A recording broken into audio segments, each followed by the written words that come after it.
In that beginning part, though, when we're all together, the opening words are ones that are said every day in the traditional liturgy. It's the blessings that refers to the patriarchs and the matriarchs. And one of the fascinating things about this prayer is that it doesn't just say all of the patriarchs and the matriarchs. It goes and it lists each one individually. It says, the God of Abraham, the God of Isaac, the God of Jacob, the God of Sarah, the God of Rebecca, the God of Rachel, the God of Leah. Isn't this, traditionally, at least we think of this as a monotheistic religion? Do we have 7 different gods that each one needs a different introduction? The way I've been taught this and the way I understand it is that each of us has our own understanding of the world, our own understanding of God, our own understanding of what the Jewish people is going through at this time in history. And each of those approaches is validly unique. It's each appropriate in its own right. And each one of those needs to be held and preserved. And one of the most important things about this is that these, in the ones that we read in the liturgy, are generational. Jacob's God was not the same as his father Isaac. And Isaac's God was not the same as his father Abraham. And one of the things we're witnessing today in the Jewish community is that there's become a growing generational divide, especially with how the community relates to Israel.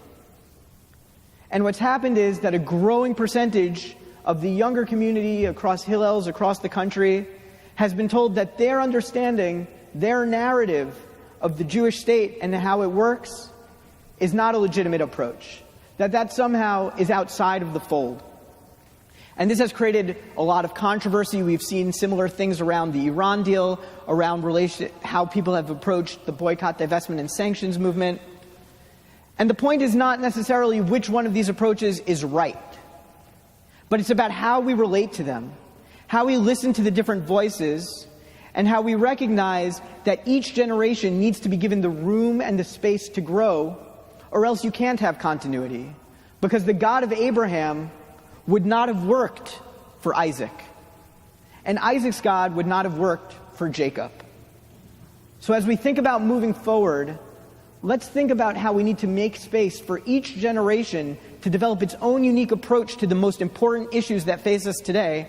And hopefully we can discuss this more as we move into the Torah portion, and I'm sure we have a lot of opinions about this.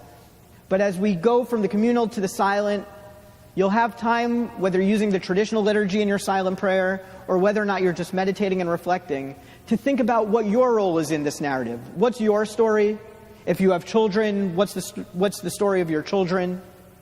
What's the story of what you see and read in the newspapers around you? And think about whether or not you are currently able to hold those multiple perspectives together in the story, the way our liturgy is able to hold these multiple perspectives together as we begin the Amidah. And so we turn to page 164. We begin together. We then continue silently. Please rise.